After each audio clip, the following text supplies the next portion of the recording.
Okay, it's the Euro 2024, and actually this one is not too exciting. I think the direct contrast to AFCON, the entrance at AFCON from all these teams, there was rhythm, there was music, there was dancing. I don't know what rollout that was from the European teams, but we're there anyway.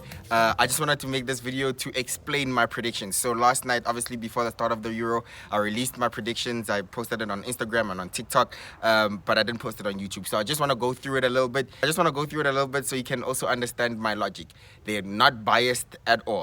This is the team that I'm supporting in the Euros, okay? I'm with the La Roja, and everyone says we're going to get cooked, apparently. These are my predictions for the Euro 2024, and I'll explain my logic to them.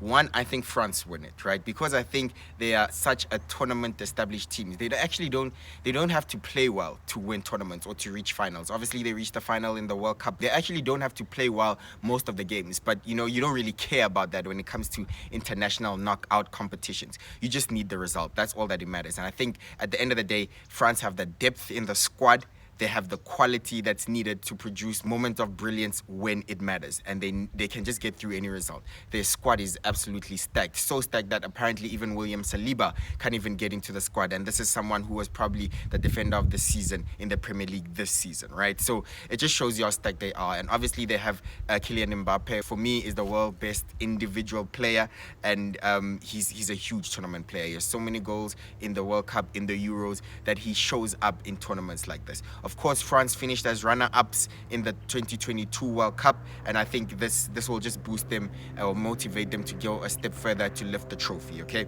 So with that being said, because France win it and they will reach the final, I think Mbappe will win the Golden Boot, right? Simply because obviously he takes France penalties as well, and he is a goal scorer, and he's always going to play every single minute of the competition. Because of that, I think France will most likely create a lot of goals or create a lot of chances. He's most likely to be the one converting them. So easy one for me that I think he will win the Golden Boot. And because of that, we know that these player of the tournament awards are they lean more towards the forwards, right? Obviously, the golden ball at these tournaments tends to favor the more attacking players, the forwards, if you will. And because I've had France winning it, usually the golden ball most of the time will come from the winning team or the team that gets to the final, right? So, for example, your Modric, your Messi's in the past World Cups, and in the previous Euro, it was Donnarumma, if I'm not mistaken. So team that eventually won it was Italy, and keeper was essential in the penalties. It could be something like that. The award usually comes from the winning team, or it comes from most likely the team that reaches the final. And because I've had Kylian Mbappe and France to win it, and I have Kylian Mbappe to win top goal scorer, I think he'll also win player of the tournament, right? So it's as simple as that. That's my thinking. Best young talent is between obviously Lamar and Musiala for me. And the reason I've went with Musiala is, of course, Germany are hosts, and I think Germany will do well. And I think I'm off to a great start because he won man of the match last night and he scored. So I just think also Spain might not do as well. I don't think Spain will probably reach the final. I think, they're just lacking a little bit of quality in the squad. It's probably the weakest Spain squad overall that I've seen in a long time. Yeah, so because of that, I don't have Yamal winning it, but because he's so young and he's 16, and last time Pedri won it and he was young and he had a great tournament, and I think Spain finished third or fourth if I'm not mistaken. They were in the semi-finals. Pedri won it. So Spain always produces these brilliant young talents, and definitely Yamal will be in contention. But at the end of the day, I think Musiala is an amazing youngster. I think he's the best for me, and he's my favorite. I just think that he will turn up this tournament, especially at home with Germany expected to do something. I think a lot of their creativity is going to come from Musiala.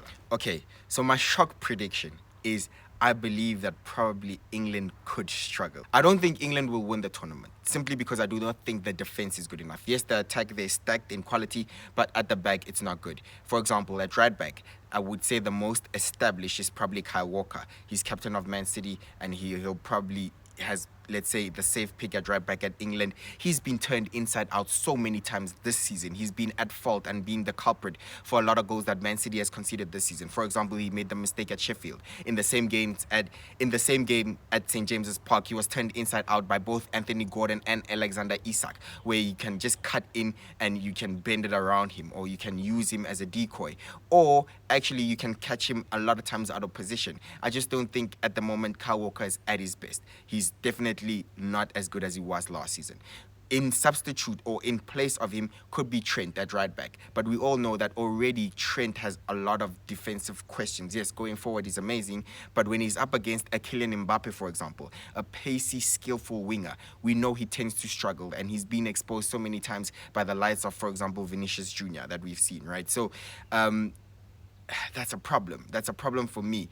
England's centre-back pairing is not tested. We would say their best defender is John Stones. He's carrying a little bit of a knock, so I don't know how that's going to go or who will be in partnership with him. The centre-back pairing is definitely untried and untested, right?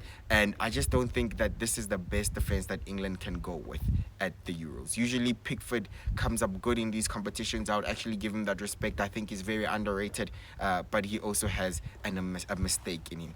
And I also feel like a lot of these players can't necessarily handle the pressure. We always say that this is England's golden generation, but they always fall short at the last 2 World Cups and at the last Euro in the final. And we know that, maybe Southgate is not the best coach for England, simply because he's being linked to the job at Man United, for example, and there's a lot of backlash from the fans because they do not believe in Southgate that much. England do not play good football. I do not think England play amazing football that you can literally attribute to Gareth Southgate. And I know, I just don't think England have it in them. I don't think you can include teams like the Netherlands or Belgium really as a dark horse, because they should be competing at the highest level. They have the players to do so, so I don't think they really count as a dark horse. So I've went with Austria. I think they'll be my surprise pick for the campaign. And at the end of the day, I think it's going to be interesting, right? We'll see how Portugal really turns out.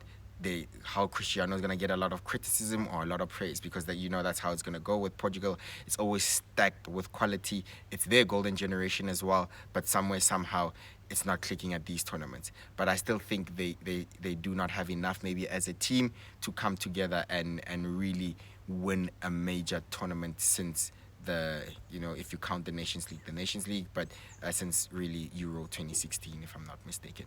So yeah, it's going to be interesting. I think Netherlands will also have a good showing. I do think the group of death is the France group, with France, Poland, the Netherlands, and Austria. I think that is an extremely difficult group to be involved in. And I actually don't know how it's going to go, but I think at the end of the day, France will top the group. But I do think the Netherlands are a huge threat. And like I said, Austria would be a dark horse. So obviously now this is a tournament where even the round of 16 will be made up by third place finished teams, while the best third place finished teams. It will be interesting to see how the tournament plans out. Those are my predictions. I hope you enjoyed it. Stay tuned. I will be coming back with a lot of match reviews, especially after each and every, let's say, game week.